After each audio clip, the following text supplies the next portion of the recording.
Okay, here's a short video showing you how to replace the wire that runs from the motor unit back here at the rear hub on the 11S all the way up through the frame. It goes into the frame right there.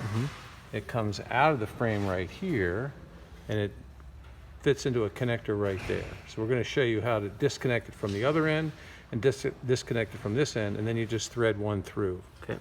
All right, so let's look back here at this one, and I'm going to show you the tool. This is the tool you use to connect and disconnect wires for this DI2 system. This little fork end goes in here, and it pulls like this to pull that plug off. Now, this wire has a zip tie connected to it right here, and also one right under here that you can see. You'll have to clip those two zip ties off and replace those. All right, then you can pull this wire all the way through. But I'm going to show you how to disconnect it up here with a 5mm wrench on this little screw that holds part of the pivot for this fold joint. So we're going to hold this thing steady. We're going to undo this right here, take this screw all the way out,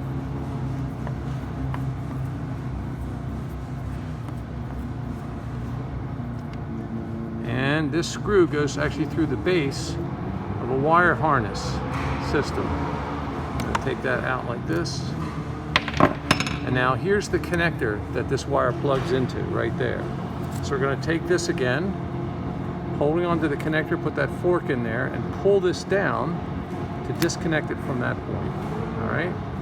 When you reconnect, so now you have the wire free on both ends, you can tape the other wire to this one and pull it all the way through, make the connection back there. We're going to make the connection over again right here. So we'll go up into here, we'll put this in, and now you're going to use the other side of this tool, and that's what actually presses it in. So right there, we're going to press this in until it clicks. Until it clicks, he says. Right there, it clicked. All right. And we're going to bring this wire harness tab back up, put the base of that in there, and now we just have to screw that screw back in, which goes right here. Using your 5. Using your 5, yeah. I'm going to put this right back in like that.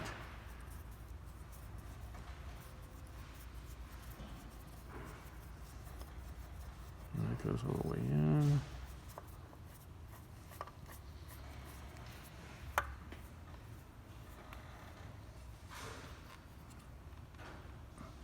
You want to orient this connector right here so it's kind of pointing up towards that exit part right here, and that gives you enough loose cable here to fold this back and forth.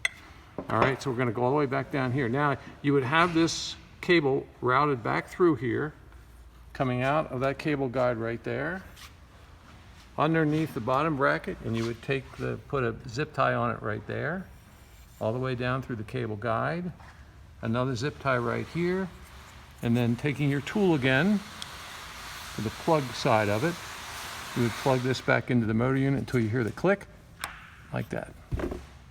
All done.